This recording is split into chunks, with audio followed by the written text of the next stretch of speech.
ನಮ್ಮ ಜೊತೆ ಮಾತನಾಡೋದಕ್ಕೆ ಮಧು ಬಂಗಾರಪ್ಪ ಅವರು. ಸರ್, ಇವತ್ತು ಬಿಜೆಪಿಯವರು ಒಂದು ಕಡೆ ಪ್ರತಿಭಟನೆ ಮಾಡ್ತಿದ್ದಾರೆ, ತಾವು ಕೂಡ ಪ್ರತಿಭಟನೆ ಮಾಡ್ತಿದ್ದಾರೆ. ಎಲ್ಲೋ ಒಂದು ಕಡೆ ಸದನದಲ್ಲಿ ಸಾರ್ವಜನಿಕರ ಹಣ ಫೋಲ್ ಆಗ್ತಿಲ್ಲ ಅನಿಸ್ತಿದೆಯಾ?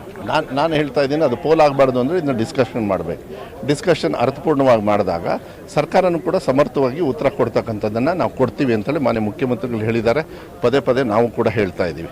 ಇದನ್ನು ಬಂದಾಗಿಂದ ಅವರು ಇಂಡಿಕ್ಟಿವ್ ಆಗಿ ನಾವು ಹಿಂಗೆ ಮಾಡ್ತೀವಿ ಅಂತ ಹೇಳಿದರೆ, ಬಿ ಜೆ ಪಿಯಲ್ಲಿ ಈ ಥರ ಕಳಂಕ ಅಂತ ಹೇಳಿ ಹೇಳ್ಕೊಂಡು ಹೋದವರು ವಾಷಿಂಗ್ ಮಿಷಿನ್ ಹಾಕಿ ಕ್ಲೀನ್ ಮಾಡಿದವರು ಬೇಕಾದಷ್ಟು ಜನರಿದ್ದಾರೆ.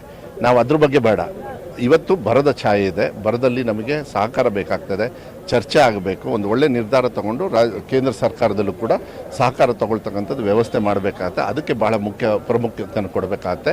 ಇದು ವಿಂಡಿಕ್ಟಿವ್ ಆಗಿ ನಾಗೇಂದ್ರ ಅವ್ರನಿಗೆ ತೊಂದರೆ ಕೊಡಬೇಕು, ಅವರನ್ನು ಅಧಿಕಾರದಿಂದ ಇಳಿಸಬೇಕು, ಈ ಒಂದು ವಿಂಡಿಕ್ಟಿವ್ ಸ್ವಾರ್ಥದ ಮೇಲೆ ಮಾಡ್ತಾ ಇದ್ದಾರೆ ಹೊರತು ನಮ್ಮ ರಾಜ್ಯದ ಹಿತದೃಷ್ಟಿಯಿಂದ ಅವ್ರು ಏನೇ ಮಾಡ್ತಾ ಇಲ್ಲ. ಆಮೇಲೆ ವಿರೋಧ ಪಕ್ಷವಾಗಿ ಕೂತ್ಕೊಳ್ಳೋದಕ್ಕೆ ಅವ್ರ ಯೋಗ್ಯತೆಯೂ ಇಲ್ಲ. ರಾಜೀನಾಮೆ ಪಡೆದ್ರೆ ನಾವು ಚರ್ಚೆಗೆ ಸಿದ್ಧ ಅಂತ ಬಿಜೆಪಿ ಹೇಳ್ತಿರೋದು ಅಲ್ಲ. It doesn't make any sense. ನಾವೇನು ಮಾಡೋಕ್ಕಾಗುತ್ತೆ? ನಮ್ಮವ್ರು ಚರ್ಚೆ ಮಾಡ್ತಾರೆ. ಇವಾಗ ನಾವು ಸಾಂಕೇತಿಕವಾಗಿ ಇಲ್ಲಿ ಸ್ಟ್ರೈಕ್ ಮಾಡಿದ್ವಿ, ವಾಪಸ್ ಹೋಗಿ ನಮ್ಮ ಕೆಲಸ ನಾವು ಮಾಡ್ತೀವಿ.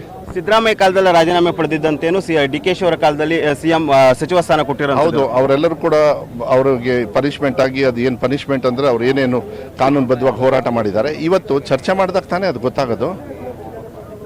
ಅವರು ಜೈಲಿಗೆ ಹೋಗಿದ್ರು, ಹೊರಗಡೆ ಬಂದರು. ಯಾಕೆ ಬಂದ್ರು? ಹಾಗೆ ಬಿಟ್ಬಿಟ್ರ? ಎಷ್ಟು ಜನರು ಬೇಲಲ್ಲಿಲ್ಲ? ಕಾನೂನಿದೆ ತಾನೇ ಅದಕ್ಕೆ.